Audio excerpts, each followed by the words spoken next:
Welcome to the Furthermore podcast. What's up, everyone? You don't want to miss this. I am so excited to have the awesome DMV comedian Anthony Wright. He is innovative.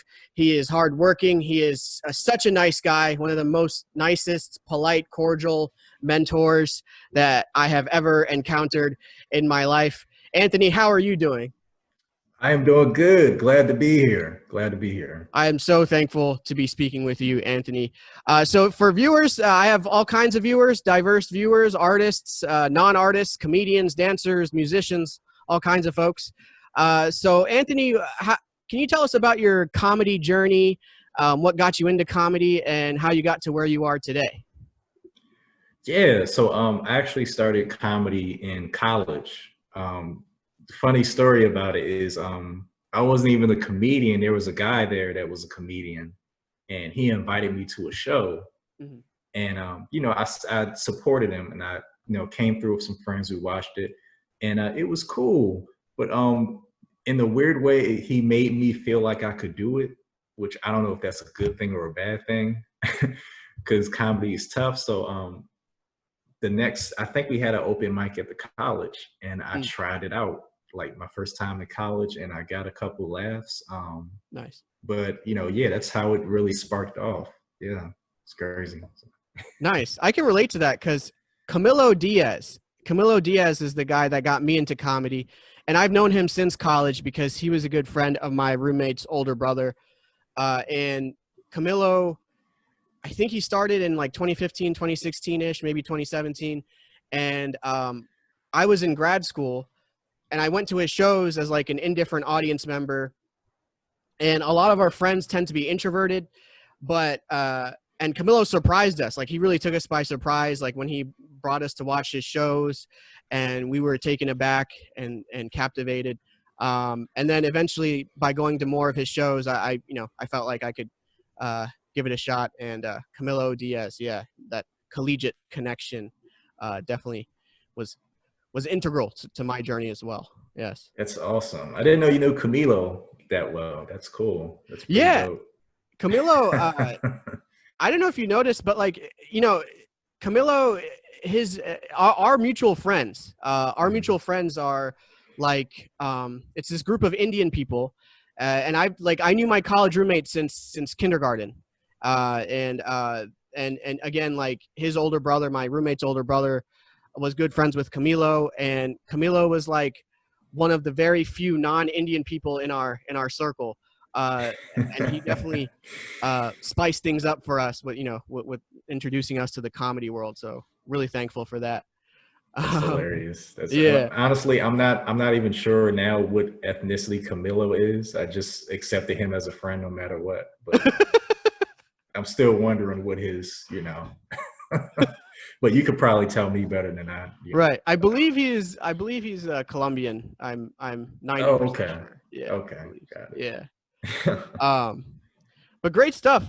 So, you've done all kinds of cool things. Namely, you were on the Kill Tony podcast show, which I believe is a really high stakes open mic type thing for like people that are up there in Los Angeles doing a tight 1 minute. Could you tell us about that, what that experience was like, and everything about the Kill Tony experience?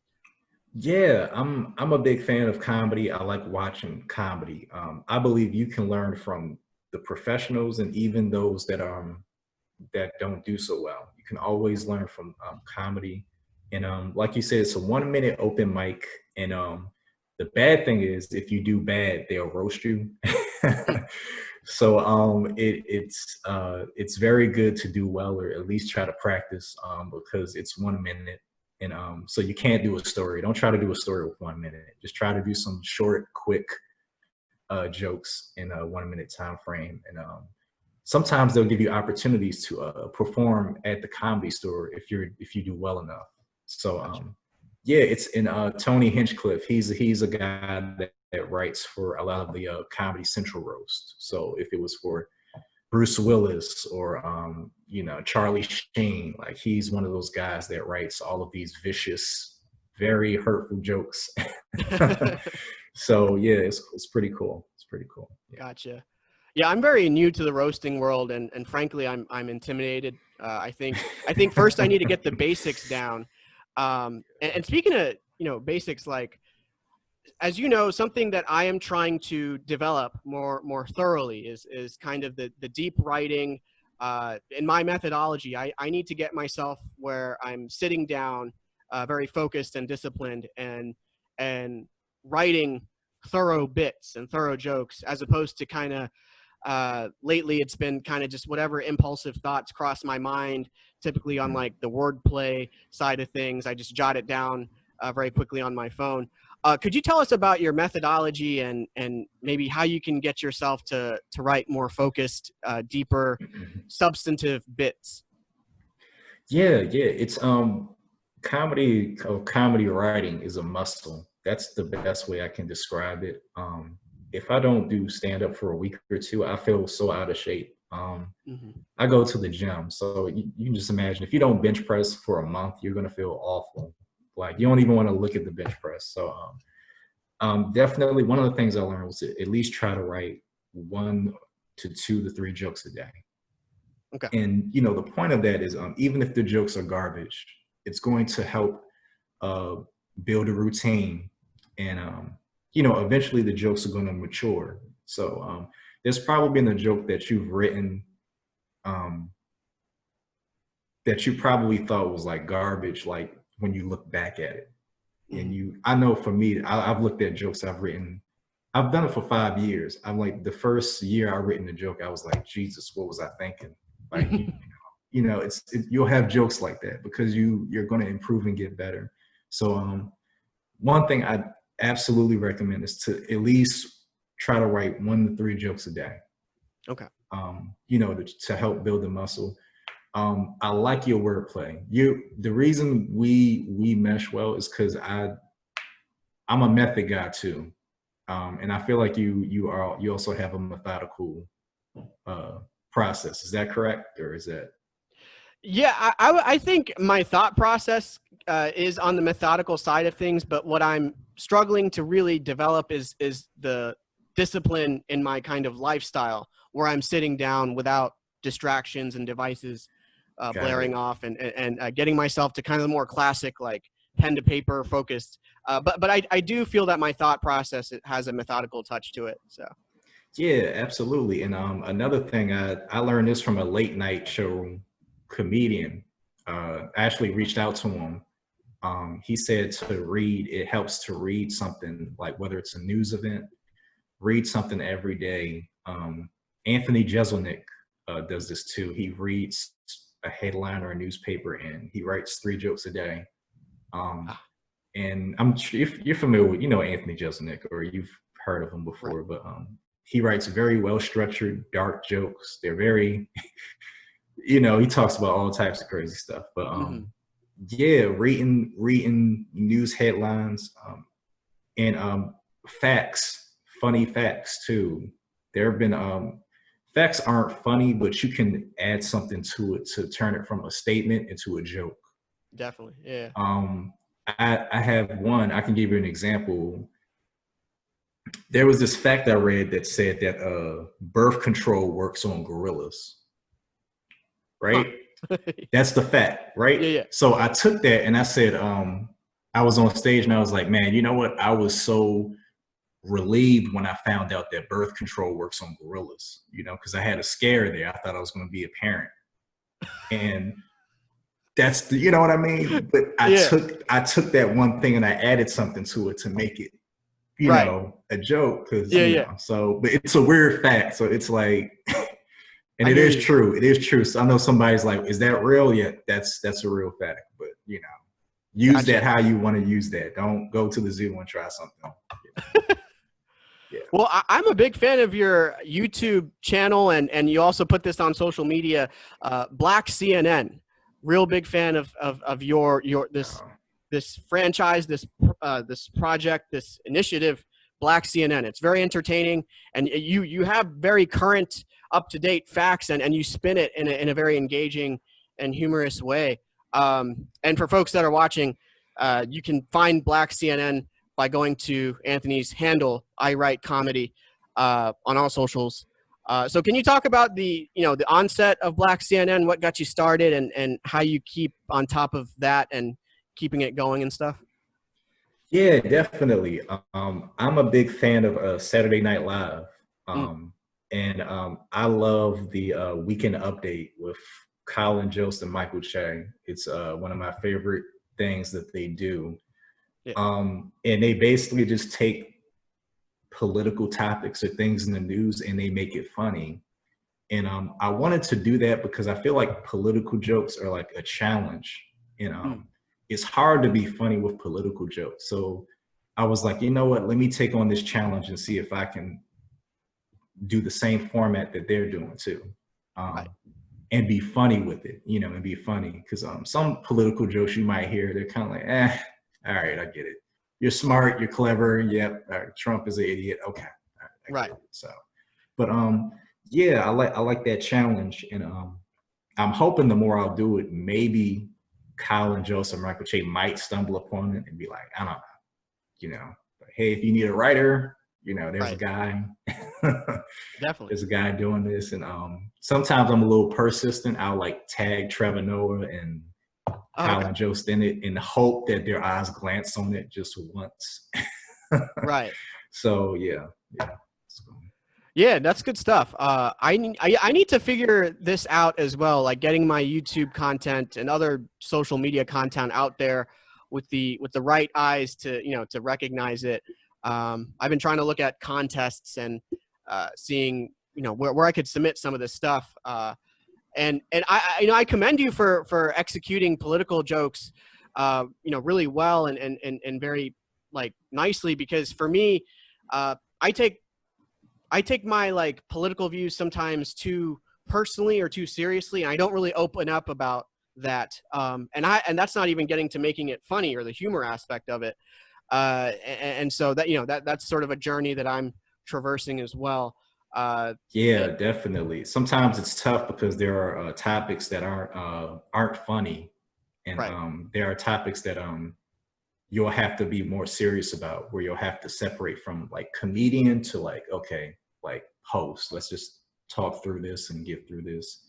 mhm, So it's going to be topics that aren't necessarily funny, but it's informative. definitely. So I try to separate. I try to put the funny in the beginning, and then if there's a serious topic, I'll try to talk about that. So Makes sense. Yeah, yeah, definitely. definitely. And another thing, like I am a big advocate for mental health and well-being. I still haven't found a way to put that into my comedy, because it's so personal. But you did mention like bench press earlier, and that you do exercise regularly. Could you talk to us about your routine or how you stay motivated and energized and healthy, just like with your wellness and mental health and all that? Yeah, because for comedians, it's such a cliche that we always have to be depressed and like miserable. Right. And I'm trying to do something different than that, because I don't want to get so depressed that I just go into a spiral. Right. So with working out, trying to stay in shape, those are things that will make you feel good, give you energy. Because I don't want to be one of those bitter comedians. Right. Like I feel like you don't have to be. You maybe back in the day that was the thing, but Right. you don't have to be depressed all the time. Sometimes the crowds will make you depressed. Oh yeah. But I know that feeling. yeah. So, but yeah, I mean, outside of that, yeah, like, and Mhm. it's different. Comedians too. You got to understand that comedian crowds and regular crowds are two different crowds with Right. people. I know people like, oh, they're the same thing, but no, like we are jaded and very stained, but yeah, it's a difference. So when you get up there too, it's a different crowd. It's a big difference. Have you done like you've seen the difference between regular audiences and like comedian audiences? Yeah. I'm still, I've been able to recognize those differences, Okay. and for the most part, at a glance, just for me, that's for someone that's only been doing this for a little over a year, including the pandemic, because there was a couple months where like no one could really perform any kind of stage time because of the lockdown. But for me, at a glance, the comedian audience generally has a higher threshold, higher expectation for humor, something that tends to be a little bit more thought-provoking, just in a general sense. That's what I found than other audiences. Something for me that I need to tailor are when I perform in front of like a majority Indian or South Asian audience, and then are those South Asians and Indians, are they like first generation, like born and raised in the U.S. or Canada, or did they, move here from like India or Asia or Singapore? So like that's another calculation I have to have in my mind. So like, English proficiency, cultural lens, and that applies as well to like just in the DMV. The DMV is pretty diverse. Like doing a show or a mic in Frederick is very different than doing one in Baltimore versus DC and Northern Virginia. But anyways, going back to the comedians versus non-comedian audience, I just think that the standards and the toughness and like the jadedness is just that much higher for a comedian crowd. Can I wanted to ask you this too, because I'm sure if I went to do comedy in Japan, like what they find funny will be completely different as opposed to what the DMV finds funny. So, by you having that background, is there any like topics or anything that like pops more? Like if you were to perform in front of your family and relatives, like that really stands out, or?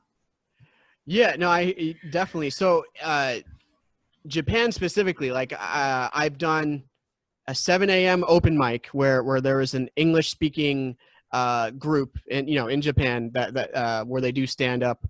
And so in that case, the audience was majority Japanese, majority Japanese and majority bilingual.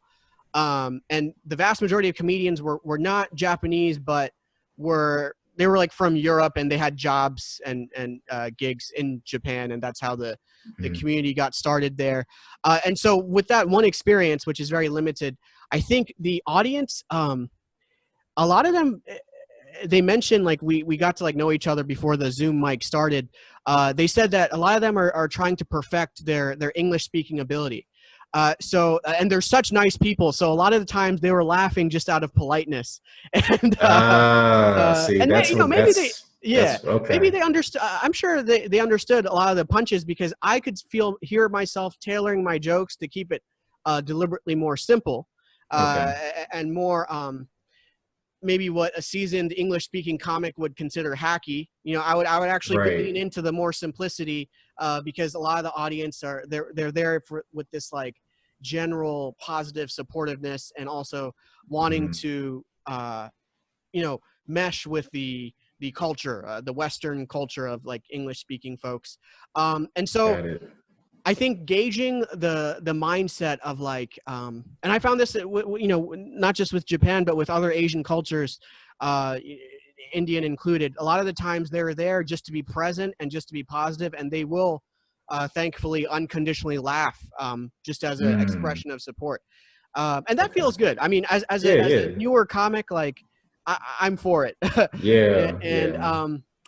Other than that, like, keeping it simple, keeping it global. So nothing terribly niche that's like terribly restricted to the DMV. So global news topics, some of the more generic like tropes of, Trump being an idiot, that might be a good litmus test to like feel out some of these global crowds. And then definitely like, that's been my experience. In West Virginia, you shouldn't try to do a lot of Trump jokes because of the region. So, different places have different tastes and, what they found funny. So, but I'm always curious about that, just in case I want to go to India or like, will my funny translate, or will I have to reshape it? Right. So. I mean, I would say a good first check to make is to make sure that you're attending like an English speaking mic, which sounds obvious, but you got to double check these things. I can imagine. Wow, I didn't know you did a mic in Japan though. That's cool. That's, via Zoom, like a Zoom one. That's online. That's cool. So that was really cool. The other very notable experience I had was Thanksgiving of last year, 2019. Um, my family, we go to another Indian family's house for Thanksgiving in Frederick, and I did a set with like no microphone in the auntie's basement. Oh snap! And it was scary because like my jokes were tailored to like the kids like me, like we're Indian, but we were born and raised in the US. And a lot of my jokes had this frame of mind where I was essentially punching, I don't know if this is punching up or punching down or some other direction, but I was sort of punching our parents or like the generation that brought us up. Okay. And so the content was in that frame of mind, but they found it funny, but they were afraid to laugh in front of like the Thanksgiving crowd with our like parents and grandparents. So that was a very eye-opening experience. And I was very new. Wow. It's so rough to perform in front of family. I don't know. Yeah. And when they know you're a comedian, that's just the worst, because any family event, you're the entertainment. You're the guy. Right. Like, exactly. Man, we want to laugh, Mudit. Precisely. Yeah. So yeah. But I mean, it was good. Like I learned a lot. I did get a few laughs. And it was very eye-opening. Like definitely. Could you talk about how you dealt with this pandemic and when the lockdown started, what that was like? I had a tough time adjusting, and I had to pivot a lot of my content online. Could you talk about your experience with the pandemic? Yeah, so with the pandemic, like as you know, like in comedy pretty much shut down all over the place, like clubs and everything. We're like, well, this year is pretty much done. Maybe 2021 if we're lucky. See how that goes. So the Zoom shows came out, and I remember when I did my first Zoom show, it was weird because you learn really quickly about the delay. Like when you tell a joke and then like 5 seconds later, yeah, like it's funny. And you ever seen those news reports where they go to the reporter, but he like waits 5 seconds and then he's like, okay, thank you. Now yeah, and it's kind of like that.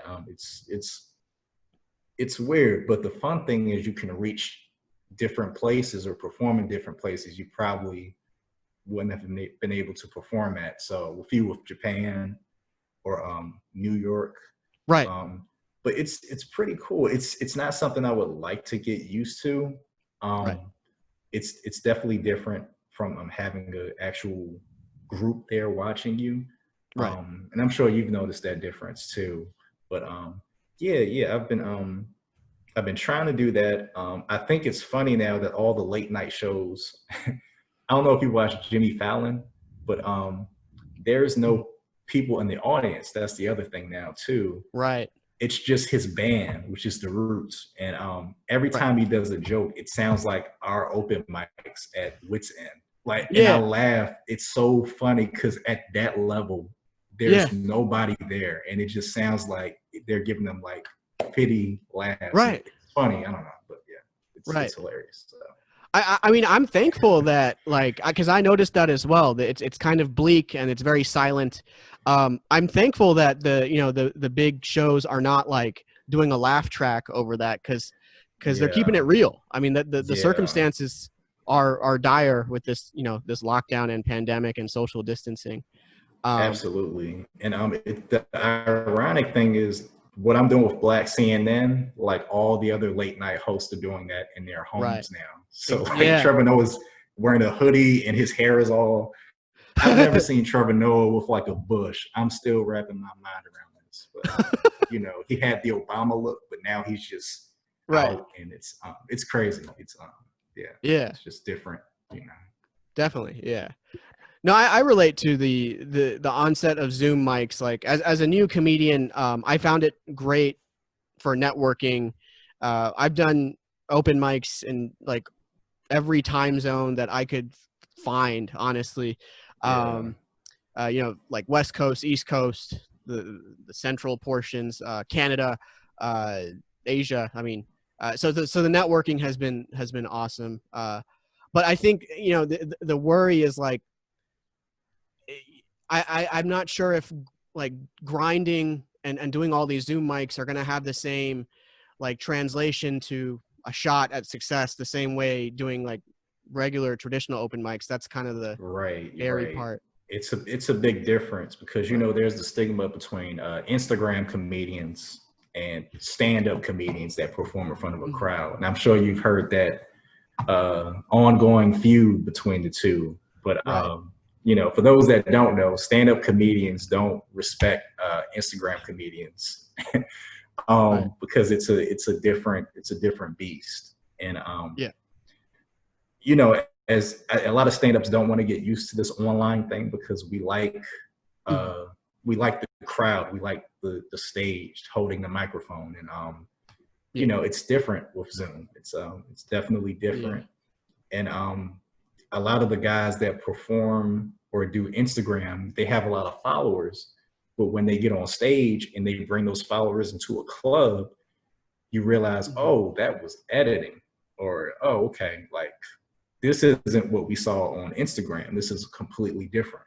Gotcha. So you know, it's just something to also keep in mind too. Like there's that weird stigma with online comedians. So definitely, yeah. And yeah, this stuff is evolving and changing, but you know, I totally hear you. Like I had no online comedic content before trying stand-up. For me, stand-up was the first introduction to anything comedy, really.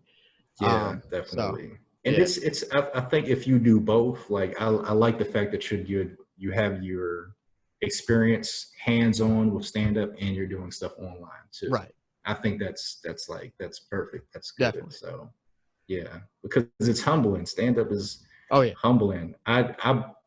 Zen West, I think Leo had a mic at Zen West, and it was all comedians, so I did not get much feedback at all. I felt awful. I was like, oh man. Got you. So yeah. And I mean, yeah, with the social distancing, it's the laughs are going to be that much more diluted because, you know, we're spread out a little bit. Definitely. Well. The only good thing about it is when the clubs do open up, people are going to be very happy to jump back in, and laugh, and you know, because it's been so much awful stuff going on. You know, people. It's just this.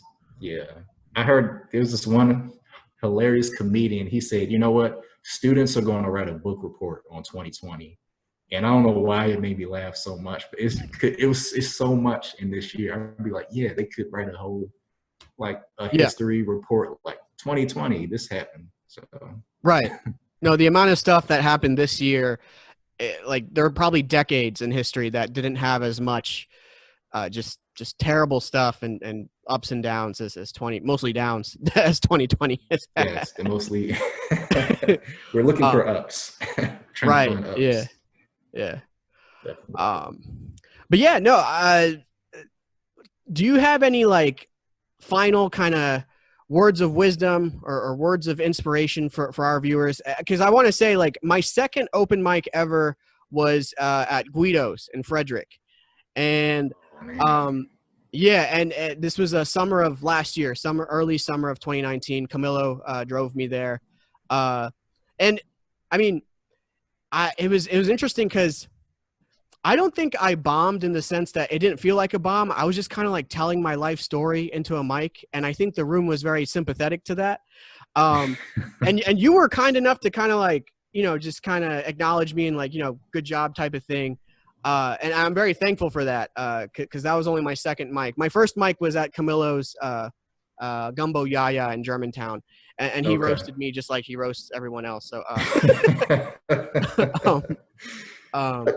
yeah, no, it's this weird thing where comedians have this initiation where they feel like they have to trash the new comics, and I went through it too, but I didn't want to be that guy because comedy's hard. I think and you know, I don't want people to feel like awful after they do bad because that's, you know, it's a bad. I've bombed before and it doesn't feel good.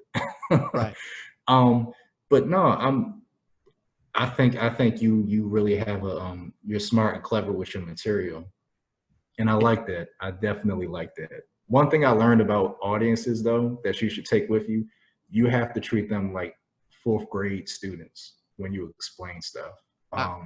So because I used to give these clever jokes where I just had my pinky out, like I'll read, and it just, they did not care. And it's like, oh, okay, well I have to bring it more right to a more understandable point. Because you know, when you first start, you want the most articulate, clever jokes, and you pat yourself in the back like that was smart. right And then the audience is just, it's crickets. So oh, okay.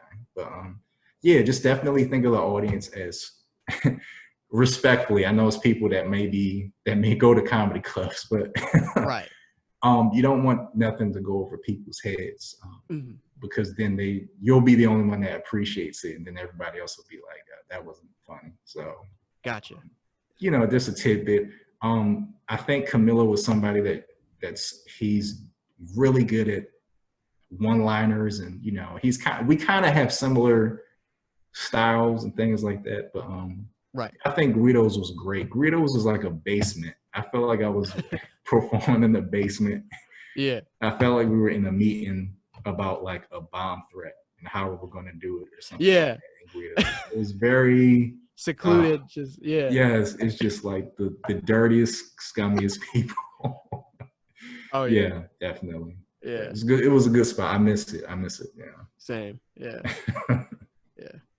Well, thank you so much, Anthony. Everyone that's watching, please follow Anthony on IG, TikTok, and Twitter at I Write Comedy. That will direct you to his content, particularly Black CNN, and I'll put in the video with the Kill Tony show in the description. Thank you so much, Anthony. It was a huge pleasure having you here. No problem, dude. And I guess I'll see you at the next mic, or you know, the next show. We'll keep getting better. I'll be at the power plant one tonight. Oh, nice. You got to tell me how that goes too. I haven't the tinfoil. Yes. Right. Yes. Yeah. Let me know how that goes. Definitely.